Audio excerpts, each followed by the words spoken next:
Olá, um bom dia para você.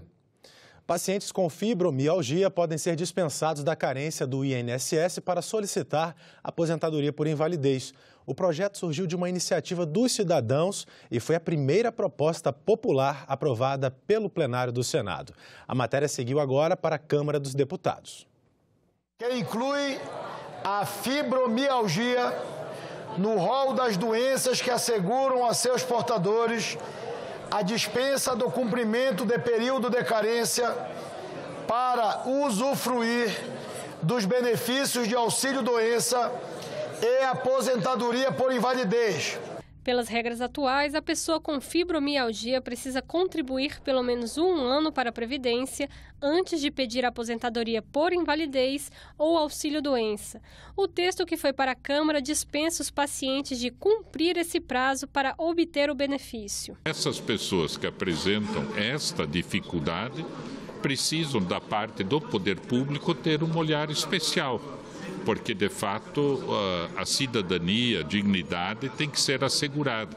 O que a gente procurou fazer, né, dada essa circunstância de afetar completamente o desempenho pessoal, a atividade pessoal e a vida diária dessas pessoas. A fibromialgia é uma doença crônica, provoca muitas dores no corpo e está associada à fadiga, ansiedade, depressão e alterações intestinais. Eu fazia tudo muito rápido, fazia muito fácil, as coisas eu levava. Agora eu sinto muito pesada na hora de fazer o serviço, até o próprio serviço, né? Que seria para cuidar de criança, né? Eu não tenho o mesmo pique. O projeto surgiu de uma iniciativa popular.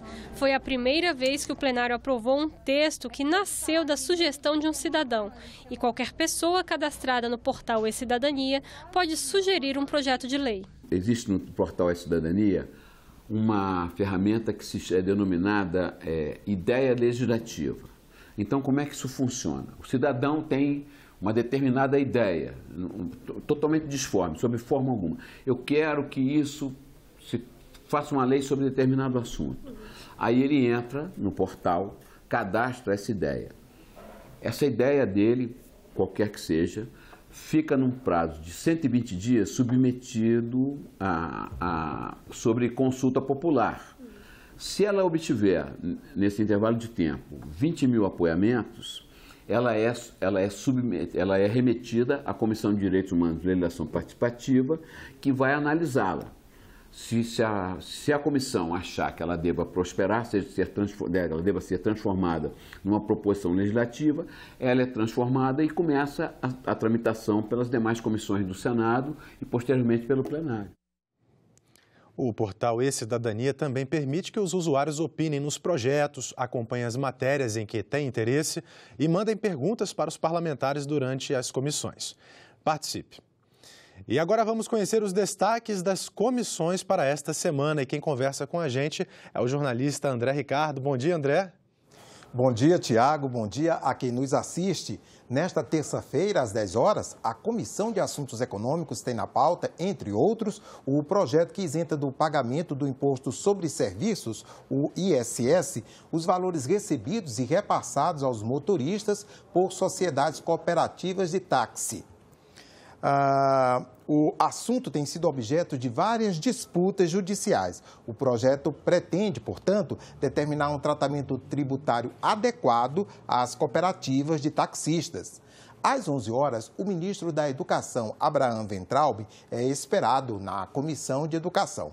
Ele foi convidado para apresentar em audiência pública informações sobre os problemas com a correção e atribuição de notas do Enem, entre outros assuntos. Agora, André, na Comissão de Constituição e Justiça, nós temos lá na pauta a proposta de emenda à Constituição que desvincula os fundos constitucionais, não é isso? Isso mesmo, Tiago. A PEC 187 faz parte do pacote de medidas Mais Brasil e autoriza o governo a usar para outras finalidades o dinheiro hoje retido em fundos infraconstitucionais, ou seja, que não tem previsão constitucional. O tema vai ser debatido em audiência pública na Comissão de Constituição e Justiça já na terça-feira, às 9 horas. E na quarta-feira, ela é o primeiro item na pauta de votações da CCJ na reunião das 10 horas. Também na quarta-feira, às 9 horas, a Comissão de Agricultura e Reforma Agrária tem reunião para examinar projetos. Um deles é o que trata da proteção da vegetação nativa. Ele prevê a compensação em dobro de saldo negativo de reserva legal. Já na quinta-feira estão previstas 3 audiências públicas de comissões mistas de medidas provisórias editadas ainda no ano passado. A da MP 899, também chamada de MP do Contribuinte Legal, faz 2 audiências para debater a MP. Uma às 9 horas e outra às 2h30 da tarde. Essa MP trata da regularização de débitos fiscais e da resolução de conflitos fiscais entre contribuintes e União. Outra audiência pública é a da Comissão Mista da MP 905, marcada para as 10 horas. Essa medida é a do contrato verde-amarelo, que traz uma série de mudanças na legislação trabalhista, como na jornada de trabalho e nos tipos de contratação. A MP foi recebida com críticas por setores da sociedade, mas para o governo e para o empresariado é uma forma de gerar mais postos de trabalho, ainda que mexendo nos direitos dos trabalhadores. São esses os destaques da semana. Voltamos com você, Tiago. Ok, André, obrigado pelas informações. E agora vamos com o bloco de Economia e Infraestrutura. O Senado e a Câmara podem analisar neste ano alguns projetos do Programa de Parcerias de Investimentos. O PPI aumenta a participação da iniciativa privada em algumas atividades. O PPI, Programa de Parcerias de Investimentos, foi criado em 2016. O objetivo dele é fortalecer o elo entre a iniciativa privada e o governo para reduzir o tamanho do Estado brasileiro. Serão privatizados ou concedidos trechos de rodovias e ferrovias, aeroportos, administração de portos e também bens e serviços relacionados à energia elétrica, mineração e petróleo, entre outros. O PPI ganhou força no governo Jair Bolsonaro. A desestatização avançou bem. Foram mais de 80 bilhões de dólares de vendas de ativos, destacando aí as subsidiárias da Petrobras.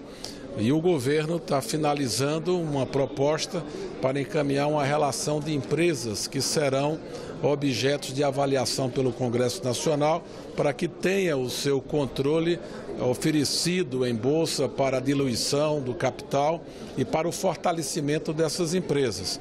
É importante para o Estado brasileiro que ele tenha vários instrumentos, não só as privatizações para casos, como eu disse, muito específicos de venda de ativos não estratégicos, os estratégicos não, e depois as concessões para casos onde há uma ingerência mais forte do Estado, porque são atividades que preferem estar mais reguladas e têm os seus ativos ainda reversíveis em favor do Estado, e as autorizações, onde o privado exerce o investimento, faz a operação e tem os ativos, tem a propriedade dos ativos, no entanto, ainda submetendo-se à regulação. Há ainda as permissões e outros regimes contratuais que são mais leves e que dizem respeito a atividades específicas, como trens urbanos, por exemplo, onde há permissionários, né, o transporte urbano em geral.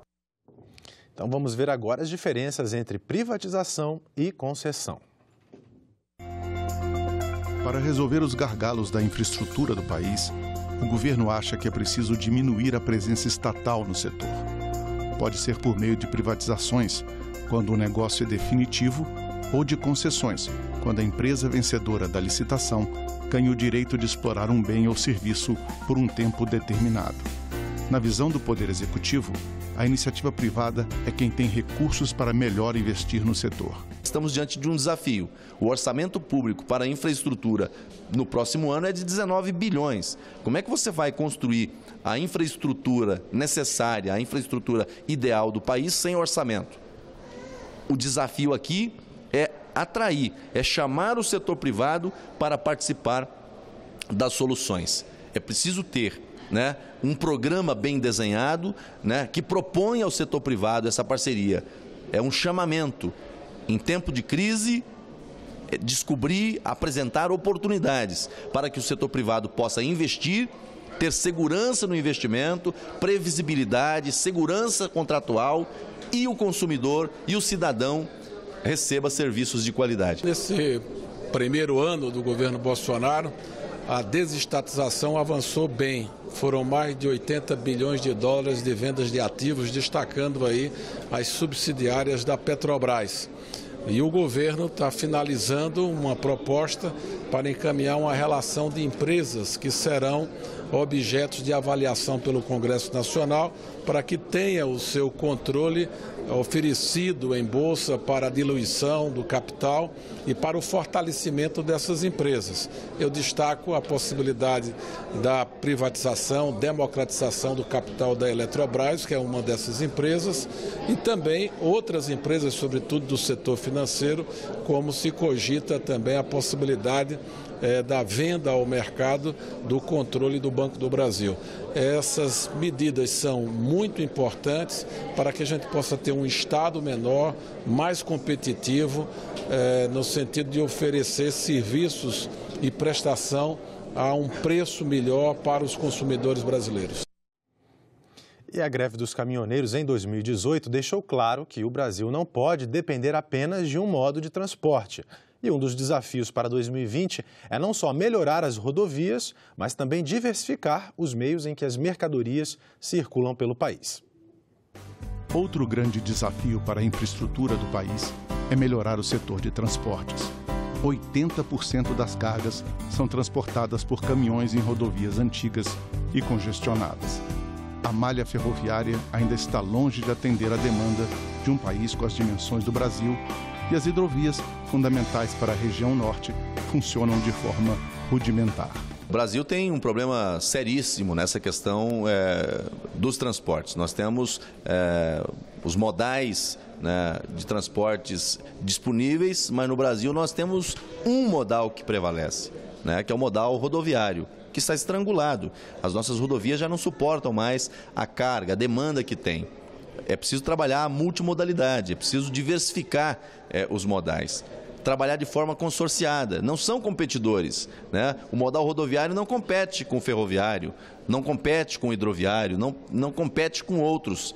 É preciso que todos esses modais, todas essas opções estejam disponíveis, né, para o usuário, para você desafogar as rodovias, né, que são precárias em muitos casos, né, pistas de mão única, muitas das vezes sem manutenção adequada, sem sinalização adequada, com altíssima demanda, riscos de acidentes, mutilação, perdas materiais, ou seja, é um problema sério. Então, quando você trabalha na perspectiva de diversificar, né, de sair dessa situação quase que de um monopólio de infraestrutura rodoviária para, né, uma malha consorciada, seja com ferrovias, seja com hidrovias, né, com a aviação, isso facilita.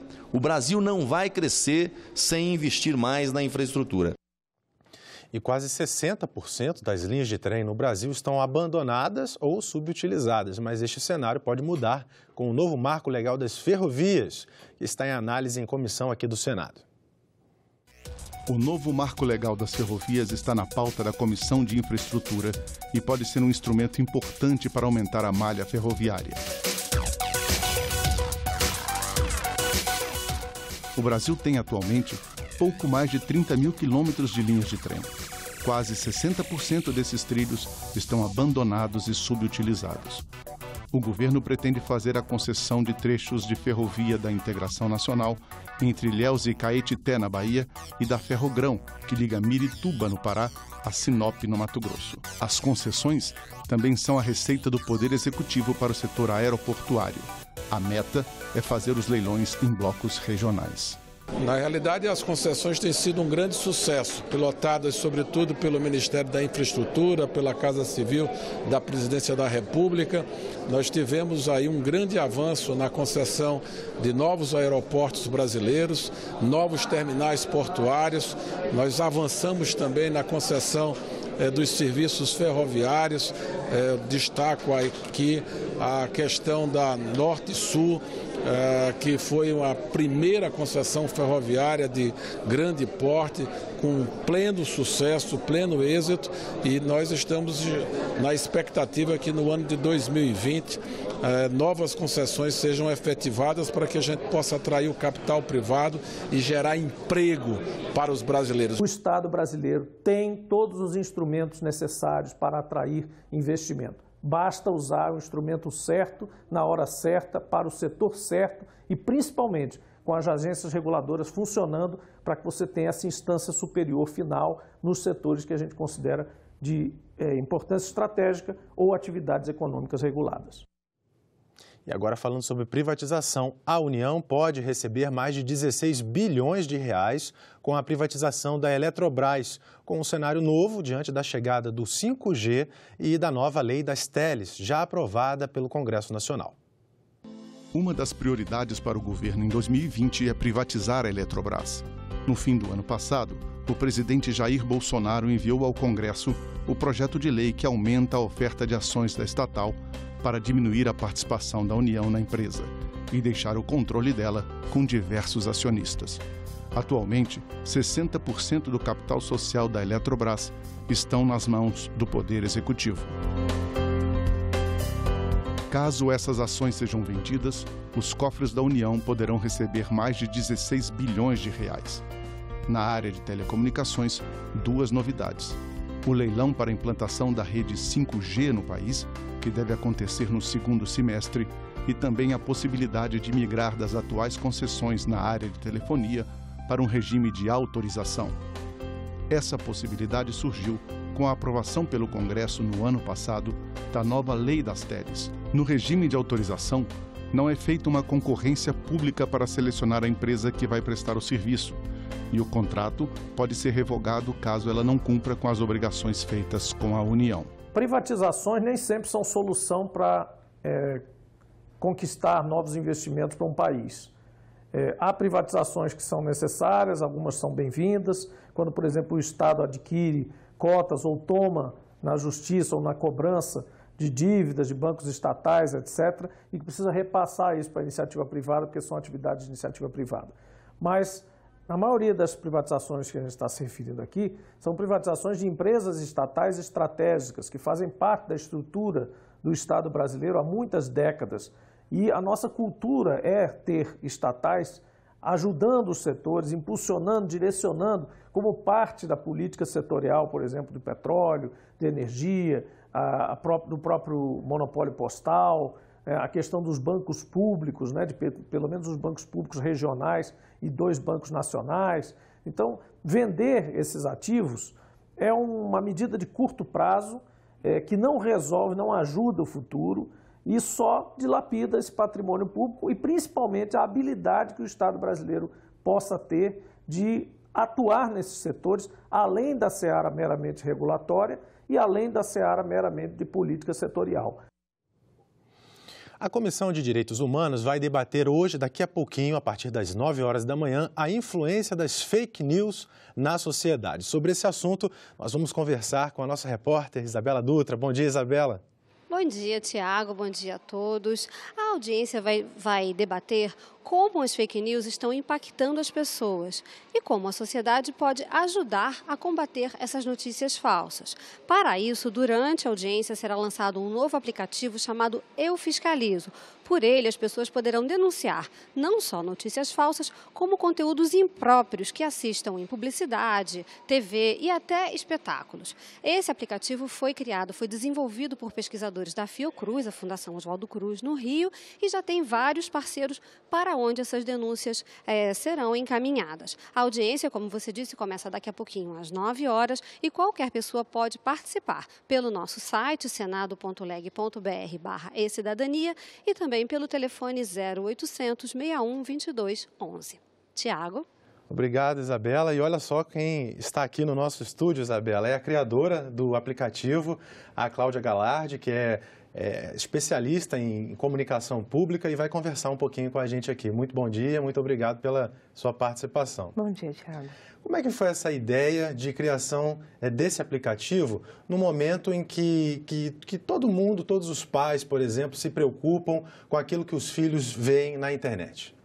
A ideia partiu de um projeto de pós-doutoramento que eu desenvolvo junto com Cecília Minay, minha supervisora, na Fundação Oswaldo Cruz, na Escola Nacional de Saúde Pública. Preocupadas com a questão da violência e do sexo presente nos conteúdos, né, das mídias e, sobretudo, porque a criança fica suscetível ao tipo de conteúdo nocivo e o impacto que causa no cognitivo de uma criança. Então, nós pensamos como poderíamos avançar da teoria à prática. E realmente foi quando surgiu a ideia de lançar um aplicativo que viabilizasse a comunicação com a sociedade para que ela possa ter esse controle sobre a qualidade da TV e dos meios de comunicação de uma certa forma e se comunicar principalmente com a academia e com o órgão regulador. Pois é, hoje quem faz essa classificação é o Ministério da Justiça, Sim. né? Mas eu acho que a equipe ministerial, só a equipe do governo, não teria, assim, talvez a eficiência, não é, de classificar todos esses conteúdos e garantir aí uma tranquilidade para a população, é isso? O Ministério da Justiça, o Departamento de Classificação Indicativa, eles atuam no sentido de regular, não regular, mas classificar, recomendar a faixa etária indicada para cada conteúdo, de acordo com o contexto, a narrativa, seja violência ou sexo. O que ocorre é que com o aplicativo, nós vamos, tendo esse feedback, a participação da sociedade, né, ela ativa, ela vai falar diretamente com a academia. A coleta desses dados sobre o trabalho que vai ser feito colaborativo com a sociedade vai permitir que a academia contribua de uma certa forma para melhorar a qualidade dos programas e, inclusive, também na questão da fake news. Tentar que a sociedade tenha uma consciência de que é muito prejudicial esse compartilhamento de notícias falsas. Então, de uma forma geral, engloba todas essas categorias: violência, sexo e nudez, drogas e fake news e a violação de direitos humanos. Uhum. Tem na internet agora, assim, uma questão que é a questão do alarmismo, né? Nós estamos aí com o coronavírus, né? Lá na Ásia, e já vários países têm casos, mas aí, às vezes, as fake news entram, às vezes até atrapalhando os órgãos de saúde a fazer aí a prevenção junto à população, né? Você acha que o aplicativo também vai ter algum meio de fazer esse controle? A ideia é, a partir do momento que o cidadão, ele denuncie, ele notifique qualquer tipo de notícia falsa, obviamente que hoje nós não temos uma lei que respalde. Hoje nós temos o conteúdo, ele é retirado, removido de acordo com as políticas internas das plataformas. Então, eu acredito que a colaboração da sociedade em relação a esse monitoramento, sabendo que existe um produtor de conteúdo inadequado, um conteúdo falso, ele sabendo que existe um mecanismo de controle social, talvez iniba essa produção massiva de notícias falsas. Pensamos, né, queremos muito que a sociedade participe, que ela colabore, que notifique, porque provavelmente vai inibir um pouco essa produção, porque nesse momento não existe um controle. Eu posso colocar um conteúdo falso e ninguém vai controlar, só a plataforma. Então, eu acredito que vai contribuir muito para inibir essa disseminação e essa produção de conteúdo inadequado e falso. E como é que vai ser a estratégia de divulgação desse aplicativo? Hoje, na reunião da Comissão de Direitos Humanos, daqui a pouquinho vocês vão fazer o lançamento oficial. Por que vocês procuraram justamente a Comissão de Legislação Participativa? A princípio, nós estamos atuando, né, nessa pesquisa, no desenvolvimento do aplicativo e precisávamos, obviamente, de uma divulgação maior. A ideia de procurar a Comissão dos Direitos Humanos é ter o respaldo também, não só da comissão, mas dos parlamentares, para que atuem, né, com todo esse material, toda essa coleta, todas essas estatísticas que vão derivar da participação da sociedade. Então, é importante que aqui seria um passo inicial para ter esse respaldo da comissão e dos parlamentares. Perfeito. É um aplicativo gratuito, não é isso? Sim. E onde que ele pode ser baixado? A princípio, ele pode ser baixado na Play Store, ele é gratuito e vamos primeiro fazer um primeiro teste para conhecer a adesão da comunidade, da sociedade, e logo já ele será também disponibilizado para ser baixado na Apple. Agora, essas denúncias ou essas notificações da população em relação aos conteúdos que estão na internet vão para um banco de dados que está na Fiocruz? Quais são as instituições envolvidas para receber essas notificações? Certo.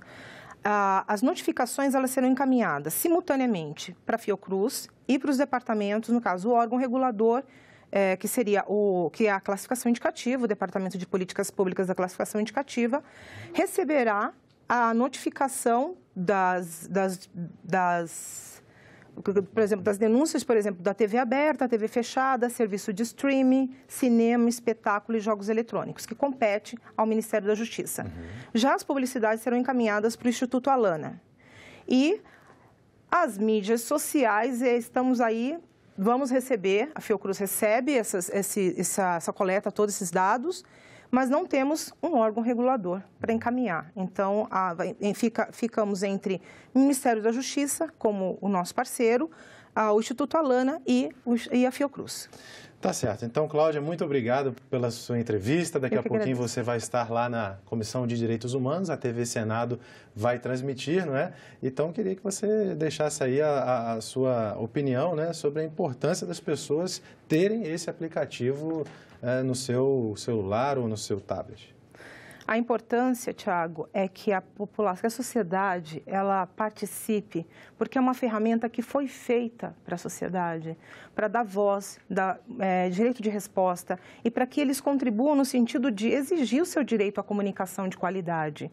É muito importante essa adesão, porque realmente é voltado para a sociedade. É um trabalho, e esse trabalho conjunto da sociedade com a academia e com o órgão regulador, nós podemos avançar do debate à prática e implementar políticas públicas para melhorar cada vez mais a qualidade dos meios de comunicação e entretenimento. Algo que pode alterar o dia a dia da população. Exatamente, exatamente. Tá, muito obrigado, uma boa participação lá na Comissão de Direitos Humanos. Obrigada. E nós ficamos por aqui. Você pode rever as reportagens desta edição na nossa página na internet, senado.leg.br/tv. Muito obrigado pela sua companhia e continue sintonizado aqui na TV Senado.